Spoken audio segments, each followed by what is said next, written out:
I'm Jason, a 47-year-old man with a story to share, a story that has shaped my life in ways I could never have imagined. It's a tale of resilience, self-discovery, and the enduring power of family. Our journey begins 12 years ago when I was happily married to my first wife, Susan. We had been together for 7 years, building a life filled with love, laughter, and the two precious gems of our union, Laura and Lucas, our 5- and 3-year-old children. Our days were filled with the comforting rhythm of routine, a testament to the stability and happiness we had found. One fateful morning, as I drove to work, my life took an unexpected and dramatic turn. A speeding car, recklessly weaving through traffic from the opposite direction, slammed into mine. The impact was sudden, violent, and unforgiving. The world around me dissolved into a blur of twisted metal, shattering glass, and the deafening screech of brakes. When I regained consciousness, I found myself in a hospital bed, my body a patchwork of bandages and casts. The nurse's voice, a soothing balm in the midst of the chaos, informed me that I had been involved in a serious car accident. My injuries were extensive, but miraculously, I had survived. As the days turned into weeks and the weeks into months, I embarked on a grueling journey of physical and emotional recovery. The pain was relentless, a constant reminder of the fragility of life and the delicate balance that sustains us. But amidst the physical agony, there was also a flicker of hope, a determination to reclaim my life, to return to my family, to be the father and husband they needed. The road to recovery was long and arduous, filled with setbacks and moments of despair. But with each passing day, I found strength in the love and support of my family. Susan, my rock, was a pillar of strength, her unwavering belief in me was a beacon guiding me through the darkness. Laura and Lucas, too young to fully comprehend the gravity of the situation, brought a sense of innocence and joy that lifted my spirits. As the months passed, I gradually regained my physical strength. The bandages came off, the casts were removed, and I took my first tentative steps back into the world. But the emotional scars ran deeper, lingering reminders of the trauma I had endured. The accident had shattered my sense of invincibility, making me acutely aware of the fragility of life. It had also forced me to confront my own mortality, to question my purpose, and to reevaluate my priorities. In the aftermath of the accident, I emerged a changed man. I had a newfound appreciation for life, for family, and for the simple joys of each passing day. I had also discovered a wellspring of inner strength and resilience I never knew I possessed. The accident had been a life-altering event, a defining moment that shaped my journey. It had tested my limits, pushed me to my breaking point, and ultimately brought me back stronger, wiser, and more grateful for the blessings in my life. Today, I stand as a testament to the human spirit's ability to endure and overcome. I am a survivor, a warrior, a man forever changed by the twists and turns of fate. But most importantly, I am a husband, a father, and a friend, forever grateful for the love and support that have carried me through the darkest of times. My story is a reminder that life is a precious gift, a tapestry woven with threads of joy, sorrow, triumph, and loss. It is a journey to be embraced, not endured, a dance with the unknown, a symphony of experiences that shape our very being. So cherish each moment, hold your loved ones close, and never underestimate the power of the human spirit to rise above adversity. For within each of us lies an untapped reservoir of strength, waiting to be unleashed when life throws its curveballs our way. The sterile walls of the hospital room had become my prison for 2 days. Emerging from a coma, I felt a surge of gratitude towards the doctor, a whisper of thanks for the second chance I'd been granted. Little did I know, a far harsher reality awaited me. A week into my recovery, the doctor's words shattered the fragile hope I clung to. My lower body, he explained, was paralyzed, the possibility of walking again dwindled to a faint glimmer, a distant dream on the horizon. Despair, a suffocating weight, settled upon me. Susan, my wife, mirrored my devastation. The burden of caring for our household and young children, Laura and Lucas, seemed insurmountable for her alone. I retreated into a dark abyss, a prisoner in my own mind. Days bled into one another, measured only by the bleak monotony of the hospital room walls. The life I once knew, filled with laughter and joy, had evaporated into thin air. The simple pleasures, a game of soccer with my children, a slow dance with Susan, the sweet taste of freedom, were all cruelly stolen. My world had shrunk to the confines of a wheelchair, a constant reminder of my limitations. As if to exacerbate the pain, Susan's visits became less frequent. Initially, she brought the children 3 times a week, their innocent smiles a beacon of light in my otherwise desolate world. But slowly, steadily, those visits dwindled. My pleas for more fell on deaf ears, Her excuses were hollow and unconvincing. A chilling sense of hopelessness began to gnaw at me. Then one day, Susan reappeared, not with a comforting embrace but with a cold legal document: divorce papers. Her words were a gut punch: "I can't spend my life with a disabled man. I'm young, and I want a normal partner." The truth, though painful, wasn't entirely unexpected. Her coldness had been a slow poison creeping into our relationship. But the swiftness with which she discarded our vows was a devastating blow. The following month was a blur of whispers and rumors. Friends with hesitant voices spoke of seeing Susan with a new man, older, in his 50s, holding her hand in cafes and strolling through malls. Some speculated an affair predating my accident, while others believed it was a desperate act fueled by the harsh reality thrust upon her. Barely 2 months had passed since my world had shattered, and I was facing a future shrouded in uncertainty. The weight of my physical limitations was compounded by the sting of betrayal, the crushing blow of financial instability. Medical bills, household expenses, education for Laura and Lucas. Saving money was a luxury we could no longer afford. My once comfortable savings had been drained to a trickle, consumed by the relentless tide of bills. Insurance helped, but it wasn't enough. Anger, a white-hot inferno, threatened to consume me. I wanted to scream, to break something, to curse the cruel hand of fate. But a flicker of defiance, a spark of resilience, refused to be extinguished. It was this inner fire, the burning desire for justice, that kept me from succumbing to despair. Leaving the hospital, a shell of my former self, I returned to my parents' home. At 35, I found myself back in a childhood bedroom, a stark reminder of how drastically my life had been altered. But within the familiar walls, a seed of hope sprouted. My parents, their love and unwavering force, offered not pity but strength. Together, we would navigate this new reality, this uncharted territory. The journey ahead was daunting, but I wouldn't face it alone. The sparks of defiance had ignited a flame, a determination to rise above the ashes of my old life. The path may have been altered, but the destination remained the same: a brighter future, one built on resilience, independence, and a burning thirst for revenge. The harsh reality of my situation set in like a suffocating fog. Divorced, unemployed, and utterly dependent on my mother, a woman already in the twilight of her years, her flower shop, tucked away in a quiet suburban nook, barely kept a roof over our heads. Her pension and the shop's meager earnings were stretched thin, yet she offered to share the meager resources with me, a 35-year-old man forced to regress to childhood dependence. Leaving the hospital felt like stepping into a foreign land. My first instinct was to see my children, to hold them close and assure them everything would be all right. But when I reached our old house, the silence was deafening. It was locked, a physical manifestation of the emotional barrier that had sprung up between me and my family. The neighbors, a source of outdated gossip, filled me in. Susan, they said, had whisked the children away to her new boyfriend's place. Apparently, he was a wealthy man, older by a significant margin, with a string of failed marriages and no children of his own. Some, with whispers tinged with judgment, labeled Susan a gold digger, clinging to the man for his money. Armed with the address gleaned from the well-meaning, if slightly nosy, neighbors, I ventured to their new home. My heart hammered a frantic rhythm against my ribs, a desperate plea for a glimpse of my children. But Susan, her face devoid of warmth, slammed the door shut on my hopes. The children, she claimed, had readily accepted their new life, already calling her boyfriend daddy. Showing up unannounced, she warned, would only confuse them further. My pleas to see them were met with a chilling threat, a restraining order. The weight of my financial dependence on my mother, the sheer impossibility of affording legal representation, forced me to swallow my pride and back down. It had barely been 6 months since the accident, a mere few since the ink dried on the divorce papers, and yet Susan had built a new life with another man. Disgust, a bitter pill, lodged itself in my throat. How could she move on so quickly? Shamefaced, I blurted out the question that no doubt stemmed from my own insecurities: were you seeing him before the divorce?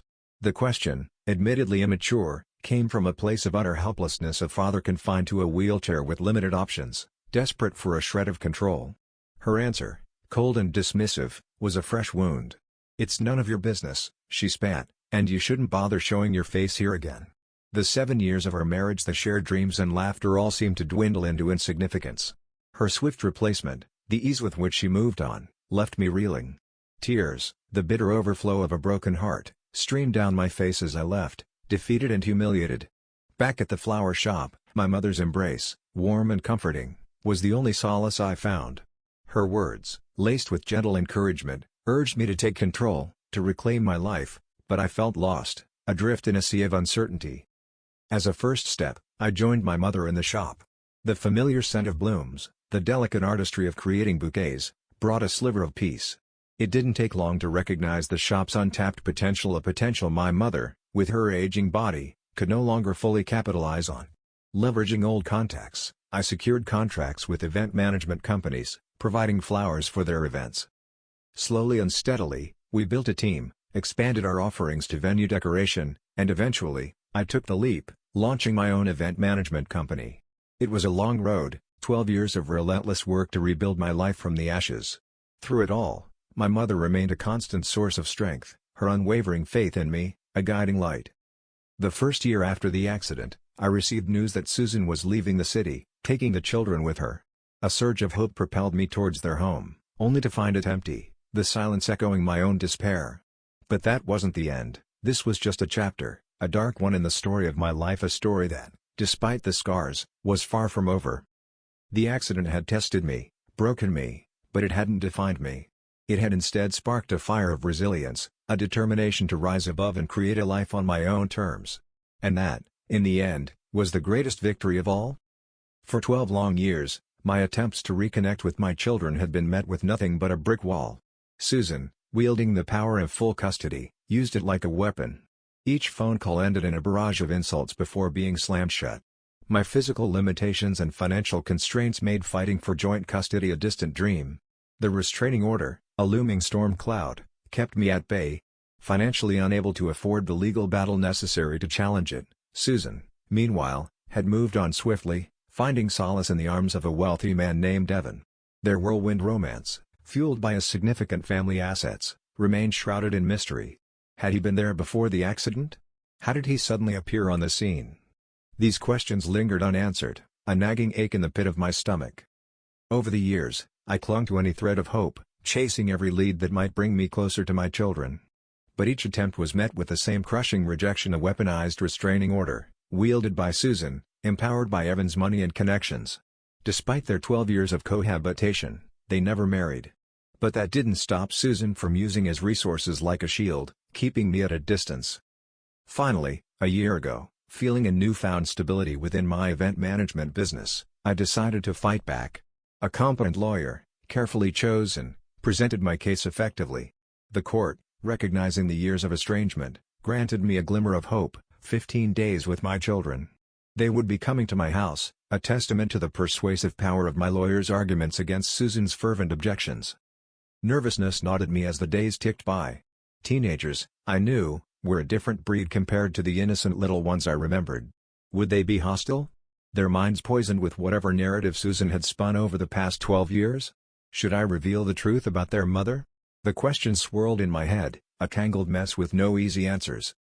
In the midst of this emotional turmoil, I reached out to you, seeking any shred of advice that might help navigate this uncharted territory. Your responses, a chorus of support and empathy, calmed my anxieties and offered much-needed guidance. Now, let me share the missing pieces of my story, the ones I omitted in my initial post. 5 years ago, amidst the chaos of my life, love bloomed in an unexpected place. Amy, a talented interior designer, crossed paths with me at an event. She was handling the venue's design while my team provided the flowers.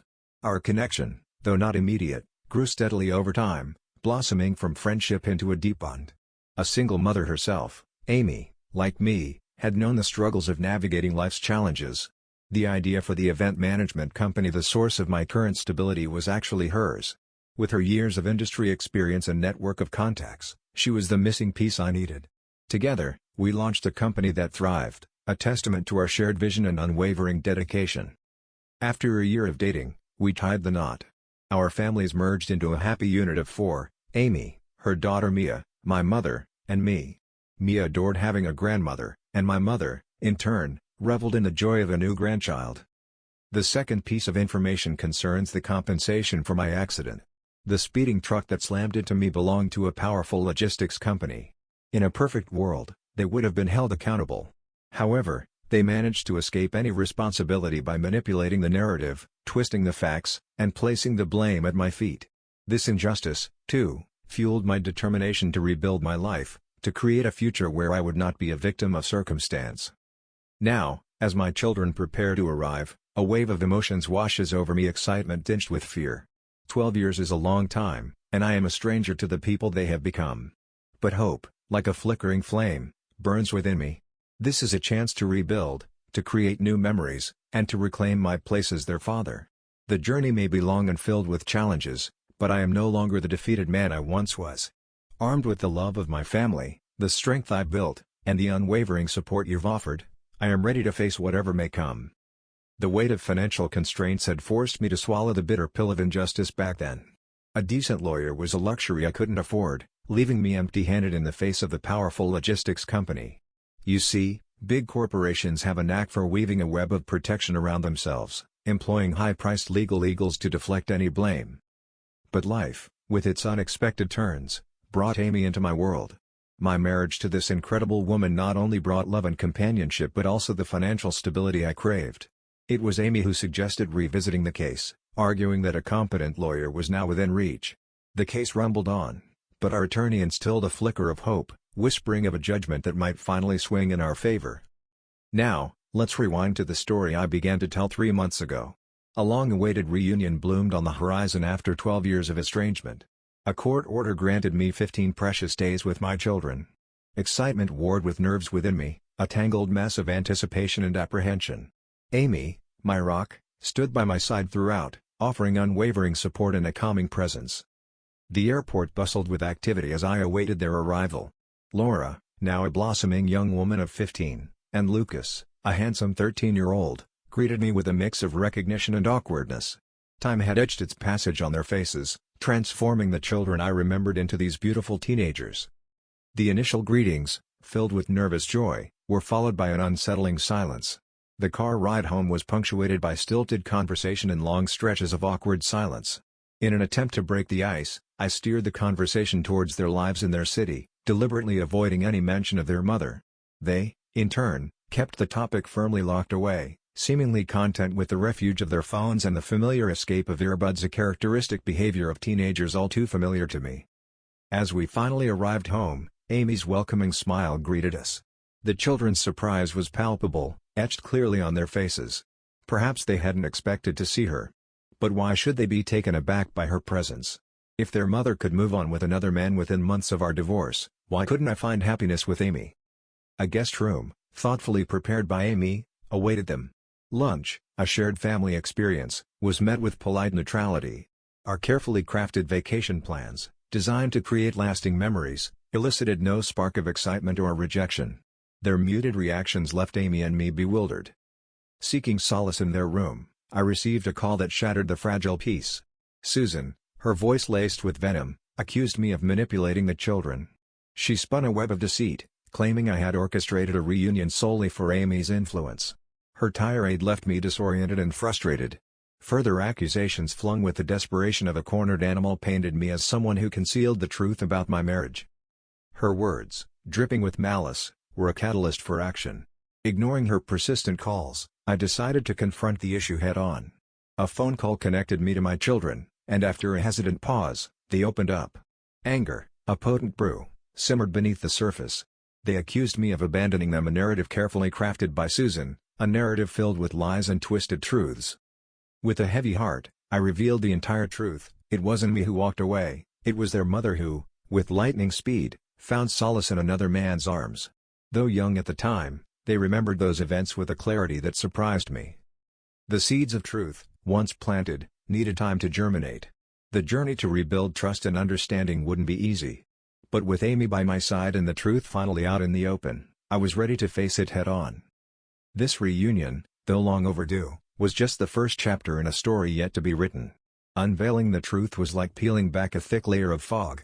As I explained how Susan whisked them away to her new boyfriend's house and how my attempts to contact them were met with threats and intimidation, I felt a raw vulnerability I hadn't experienced before.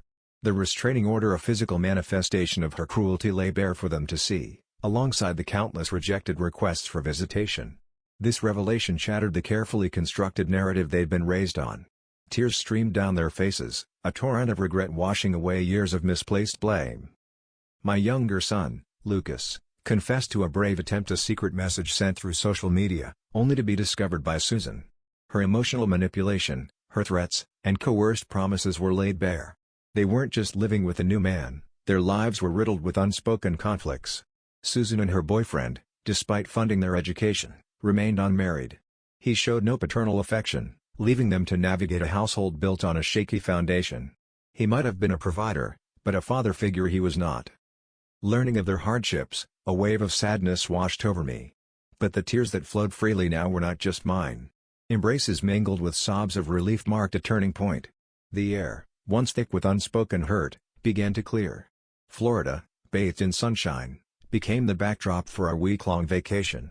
Laura and Lucas, hesitant at first, began to build bonds with Amy and Mia, my 8-year-old stepdaughter. Watching them laugh, a shared language blooming between children, filled me with a joy I hadn't known I craved. Our family, once fractured, was slowly becoming whole again. The vacation photos posted on social media with a simple caption, "Happy Family," were more than just an image, they were a declaration, a defiant stand against the lies and manipulations. Susan's predictable response, a venomous call filled with accusations of betrayal, only solidified our resolve. Her empty threats, punctuated by a text message warning me against turning them against her, elicited nothing but a chuckle. Our happiness wasn't something she could control. Back from our vacation, introductions were made to my extended family. The warmth of their welcome embraced our souls. Old connections, severed for so long, were rekindled.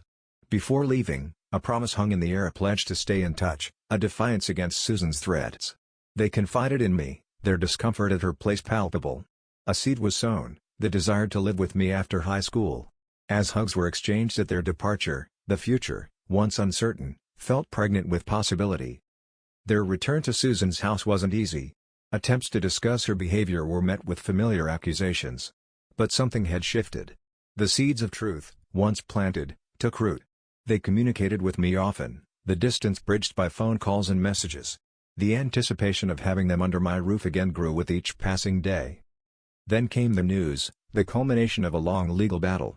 The logistics company case, a dark cloud hanging over me for so long, finally reached a resolution. Justice, though delayed, prevailed.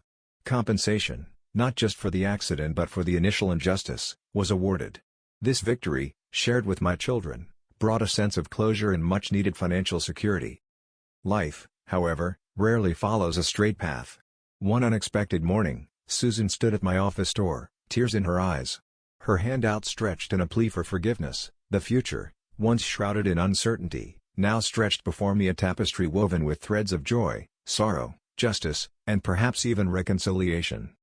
The sight of Susan standing at my office door, tears shimmering in her eyes, was a shock that jolted me out of my workday routine. With a quivering voice, she confessed a story that shed light on the choices that fractured our lives. Following my accident, she admitted to feeling desperate, adrift in a sea of uncertainty. It was then she connected with an older man, someone seeking companionship in his later years. Some terms, unfamiliar at the time, now hung heavy in the air. Sugar daddy was the phrase that would come to define this relationship. This man, it turned out, had a history with younger women, who, after a whirlwind romance, would vanish with a chunk of his wealth. Determined to avoid a repeat performance, he sought a partner older, less likely to be swayed by financial enticements. Susan, at 32, fit the bill. Her 2 children, she reasoned, would act as an anchor, a guarantee of loyalty. Marriage, however, was never on the table. He was upfront about his intentions, a mistress, not a wife, someone to keep him company without jeopardizing his inheritance, which wouldn't be shared with an outside family. Susan, desperate for security, agreed. Their arrangement, transactional in nature, promised a comfortable life for her and the children, their education fully funded. But the sting of betrayal lingered. "Why?" I asked. "Haven't you considered working?" She confessed to never having held a job, unsure if she could maintain the lifestyle this man so effortlessly provided. She insisted these actions were all in the best interest of the children, securing their future. Her justifications, however, rang hollow. Frustration bubbled up, spilling over in a raised voice. "Why wasn't I given a chance to recover?" I demanded. "If you were truly concerned, shouldn't we have discussed it? Instead, you made assumptions, walked away, and left me to pick up the pieces." The past, I declared, was just that, the past. My life had moved on, and her pleas for reconciliation fell on deaf ears. She clung to memories: our wedding day, the births of our children, desperate pleas for a return to what was lost. But I had changed. Those memories were mere ghosts of a life long gone. Her final attempt at manipulation was a desperate low blow. She dared to suggest that Amy and Mia, my wife and stepdaughter, weren't a real family. Mia, she claimed, wasn't even my biological child. The absurdity of it all left me disgusted. My love for Amy and Mia was unwavering. They were my true family, a bond forged in love and support. The outburst that followed was a scene straight out of a soap opera. Tears, accusations, and pleas filled the air. As she refused to leave, a stern warning about involving the police finally persuaded her to exit. Back home, the story unfolded, a mixture of shock and anger from Amy, handled with a maturity that put Susan's behavior to shame. My mother, ever perceptive, revealed she never liked Susan. Her selfishness was a red flag from the beginning. The financial settlement, she suspected, was the real reason for Susan's sudden reappearance, calling her a gold digger with a flair that sent shivers down my spine. Thankfully, the children, upon learning of their mother's actions, scolded her and demanded she stay out of our lives. The sugar daddy, it seemed, also got wind of the drama. A threat to sever ties with Susan if she contacted me again was music to my ears. The future, once clouded with uncertainty, now held a glimmer of hope. This month, the children will move in with us, albeit for a short while. College beckons, and they've expressed a desire to experience dorm life. The idea of them living under the same roof, yet having their own space, feels like a delicate balance between connection and growth. We'll navigate this new chapter together, a family finally learning to heal and rebuild. Life, as they say, throws you curveballs. My story is no exception. Married for 10 years to my high school sweetheart, we were a team that faced every challenge together. Then came the sucker punch: a stage 1 breast cancer diagnosis for my then 33-year-old wife. The battle was fierce, but she emerged victorious. The scar, as a testament to her strength. Taking a leave of absence from work, I became her rock, her constant companion. We'd moved away from family, from my job, so it was just the two of us against the world. The experience understandably changed her. The 9-to-5 grind lost its luster, and she yearned for a life less ordinary: travel, adventure, anything to fill the void left by her brush with mortality. So she quit her job, and we embarked on a journey together. Initially, it was exhilarating. Seeing her rediscover her youthful spirit was a joy, a reminder of the girl who stole my heart in high school. But wanderlust comes with a price tag, and our savings dwindled faster than a sandcastle in the tide. Reality called, and I returned to the workforce, the sole financial support for our newfound bohemian lifestyle. Love, they say, is patient. It's also, I discovered, easily bruised. One day while working late, a phone conversation drifted into my ears. It was my wife, expressing dissatisfaction with just me, a yearning for more. The irony stung. Our intimate life had become more vibrant, a celebration of her second chance at life. "Other people," she whispered, a phrase that sent a shiver down my spine. That evening, the conversation unfolded, raw and painful. An open marriage, she proposed, a chance to explore beyond the confines of our union. The logic, if there was any, escaped me. She explained I was her first and only, a high school sweetheart with whom she'd built a life. But the cancer, it had awakened a desire for experiences, for something new. My heart ached, but my answer was clear: there would be no open marriage. We argued, the air thick with tension, finally reaching an uneasy truce. She apologized, promising to forget the whole thing. But trust, once broken, is a fragile thing. A few weeks later, the truth came crashing down: another betrayal that shattered the fragile foundation of our marriage. Divorce, the word hung heavy in the air. The legal process, a drawn-out agony. Picking up the pieces felt like an insurmountable task. After 10 years, after facing cancer together, how could she do this? The hurt was a constant companion. Nearly 2 years have passed, the sting of betrayal slowly fading. Then yesterday, a message from her, a bridge extended through a mutual friend. Hesitantly, I agreed to meet. Seeing her again was a whirlwind of emotions, past memories swirling around us. Small talk, an inquiry about my relationship status, a single man. And then the bombshell, her declaration that divorcing me was the biggest mistake of her life. Her post-divorce journey, she confessed, was a desolate wasteland. Multiple partners, a desperate attempt to fill the void I left behind. Nothing worked. Then the real shocker, a desire to rekindle what we once had. Apparently, She'd been discreetly checking up on me and my lack of romantic involvement since the divorce fueled her belief that I felt the same. Bewildered, I left the meeting, the weight of her words heavy on my shoulders. Part of me wants to believe her, to understand the hardships that drove her to those choices. But another part whispers doubts. Is there a chance for reconciliation? Should I hear her out, give her the opportunity to explain herself fully? The questions echo in the quiet corners of my mind. The path forward is shrouded in uncertainty. Our life together unfolded like a well-oiled machine. After a rough start with my previous job, I landed a fantastic one, with the only drawback being frequent travel. During our first year of marriage, then came the greatest joys of my life: our daughter, followed by our son a few years later. Fatherhood was a revelation, a role I embraced with every fiber of my being. There were sacrifices, of course, but the comfort and happiness of my family were paramount. My wife, a hard-working partner, shared the parenting duties. We were a team, raising two beautiful children who filled our lives with laughter and love. Conflicts were rare, and when they did arise, we tackled them head-on, a united front against whatever storm brewed. Beyond being a good father, I strived to be a good husband. Special evenings, surprises tailored to her desires, these were ways to show her how much she meant to me. Occasionally, we'd pack the kids off to her mother's for a weekend getaway, a reminder that our love story wasn't just about diapers and carpools. Even vacations, a week-long escape every year, became a tradition, a way to reconnect and recharge. I share these details not to brag but to paint a picture of a husband devoted to his wife, a father dedicated to his children. With every act of love, every sacrifice made, I believed I was building a foundation as solid as the love we shared. The thought of her betrayal, the audacity of it, never crossed my mind. We split bills fairly, and her income was decent. If anything, I shouldered the greater financial burden during our 7-year marriage. I was the one who made more sacrifices, supporting her through thick and thin, even when her relationship with her mother turned sour for 2 years. I did it all, swallowed my anxieties, because that's what a husband does, right? Little did I know, my efforts were in vain. The truth, a cruel revelation, came crashing down on a day that started like any other: a business trip, a routine occurrence, unexpectedly cancelled by my clients. This, after a period of frequent travel, meant precious time I could reclaim with my children. Earlier that day, my wife and I agreed on a plan. I dropped the kids at her mother's on the way to the airport, a detour that wouldn't disrupt my schedule. But fate, it seemed, had other plans. The cancellation, just 2 hours before my departure, threw a wrench into the well-oiled machine of our lives.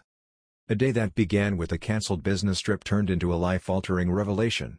The unexpected cancellation was a silver lining, a chance to spend extra time with my children, something I cherished after weeks of constant travel. Laughter filled the air as we played games, a temporary escape from the demands of work and family. In a moment of playful indulgence, I made a deal with the kids: a game of tag, a sweet victory for them, rewarded with ice cream. This treat, a forbidden delight in their mother's eyes, who strictly limited them to 2 scoops a day, came with a promise of silence. No word of this sugary rebellion would reach their mother's ears. But amidst the melting ice cream and joyful shrieks, a whisper caught my attention. The kids huddled together in a conspiratorial huddle, exchanging secrets. Curiosity piqued, I pressed them, a promise for secrecy sealing their lips. What spilled out next was a story I never could have imagined: a secret friend, a mysterious figure who materialized whenever I was away on business.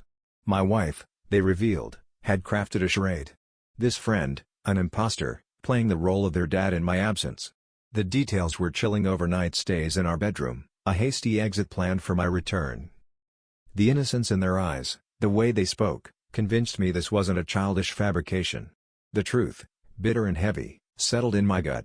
Their secret indulgence in ice cream, a bribe for silence from this friend who served as my stand-in. Fury, a white-hot rage coursed through me. A stranger in my home, a betrayal that cut deep. The children, caught in the crossfire of their mother's deception, were sworn to secrecy. Later that evening, when my wife returned, her arrival was cloaked in an air of normalcy. I could elicit no clues, nothing that hinted at the truth festering beneath the surface. Nightfall brought a desperate attempt at finding evidence on her phone, a search that yielded nothing. The confrontation, decided and pending, had to wait. 2 days passed, a tense calm hanging heavy in the air. Then I crafted a lie, spinning a tale of a business trip, a 4-day absence. She fell for it, unsuspecting of the storm brewing beneath the surface. Calm as she, and the kids left for their grocery shopping trip, the house felt strangely empty. I told her I wouldn't be driving, A ride to the airport, the planned mode of transport. The ruse worked, she returned, the normalcy soon shattered by the arrival of a man at our doorstep. From the basement window, I watched in disbelief my wife, a picture of betrayal, as she greeted him with a kiss, a passionate display that confirmed my worst fears. She ushered him inside, oblivious to the fact that the husband she thought was miles away was watching his life crumbling with them. Settled in the house, a stage set for their infidelity, I made the call. Her mother, the unsuspecting recipient of my devastating news, was instructed to come and help pack her daughter's bags. Our marriage, once a haven of love and trust, was officially over. The phone call ended, the silence thick with anticipation. Minutes later, the screech of tires announced her mother's arrival. Shouts and accusations filled the air, a scene straight out of a bad soap opera. My wife, the color drained from her face, was probably reeling from her mother's sudden arrival, must have been utterly shocked to see me emerge from the basement, a silent witness to her betrayal.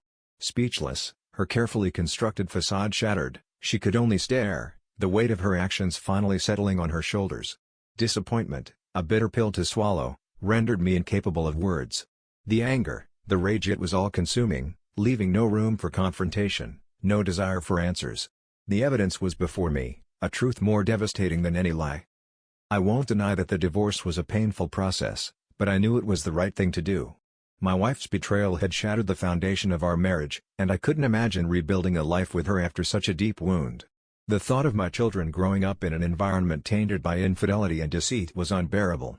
I had to protect them, to shield them from the harsh realities of their mother's actions. So I made the difficult decision to end the marriage. It was a decision that didn't come lightly, but it was one that I knew was necessary for the well-being of my children and myself. I didn't want to spend the rest of my life living in a loveless and broken marriage, and I certainly didn't want my children to witness the constant turmoil and unhappiness that would inevitably ensue. I knew that the divorce would be hard on my children, but I also knew that they were resilient and strong. They had already been through a lot in their young lives, and I was confident that they would be able to cope with this new challenge. I made sure to talk to them about the divorce in an age-appropriate way, explaining that their mother and I had simply grown apart and that it was no longer possible for us to live together as a family. I also reassured them that I would always love them and that I would be there for them no matter what. I told them that they were my top priority and that I would do everything in my power to make sure that they were happy and healthy. In the aftermath of the divorce, my wife tried to use the children as pawns in her game. She tried to turn them against me and even tried to get them to convince me to reconsider my decision. But my children were too smart for that. They saw through her manipulation and knew that she was only interested in her own happiness, not theirs. I was grateful for my children's loyalty and support. They were my rock during a very difficult time in my life, and I don't know what I would have done without them. As time passed, the pain of the divorce began to heal. I started to focus on the positive aspects of my life and began to appreciate the freedom and independence that I had gained. I also started to see my children in a new light. I realized how much I had taken them for granted and made a vow to myself to cherish them every day. I know that I will never forget what my wife did, but I also know that I can't let her past actions define my future.